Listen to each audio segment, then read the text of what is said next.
আল্লাহ কুকুরকে পানি খাওয়ানোর কারণে সারা জীবনের গুনাহ মাফ। রব বলে যে আমার সৃষ্টির প্রতি যে দয়া করে আমি তার প্রতি দয়া করি।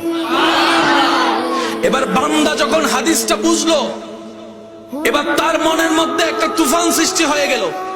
হায় রে হায়, আমার বাবাও তো রবের বান্দা, আমার মাও তো রবের বান্দা, আমার স্ত্রীও তো রবের বান্দা, আমার স্বামীও তো রবের বান্দা, আমার ভাইটাও তো রবের বান্দা, আমার বোনটাও তো রবের বান্দা, আমার প্রতিবেশীও তো রবের বান্দা, রিক্সা যে চালায় সেও তো রবের বান্দা, সিএনজি যে চালায় সেও তো রবের বান্দা, যে ড্রেন পরিষ্কার করে সেও তো রবের বান্দা, আমার ডাইনে রবের বান্দা, বামে রবের বান্দা, সামনে রবের বান্দা, পিছনে রবের বান্দা।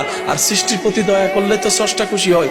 এবার বান্দার যখন সে বুঝ চলে আসলো, সে আর আগের মতো বউয়ের সাথে রাগ দেখায় না, ঝগড়া করে না, তালাকের ভয় দেখায় না, যৌতুক নিয়ে মারামারি করে না, কথায় কথায় আর রাগারাগি করে না।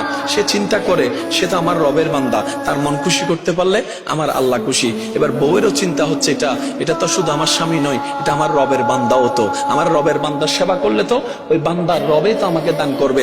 এবার বউয়ের চিন্তা হলো স্বামী আমার রবের বান্দা, স্বামীর চিন্তা হলো বউ আমার রবের বান্দা, এবার ভাইয়ের চিন্তা হলো ভাই রবের বান্দা।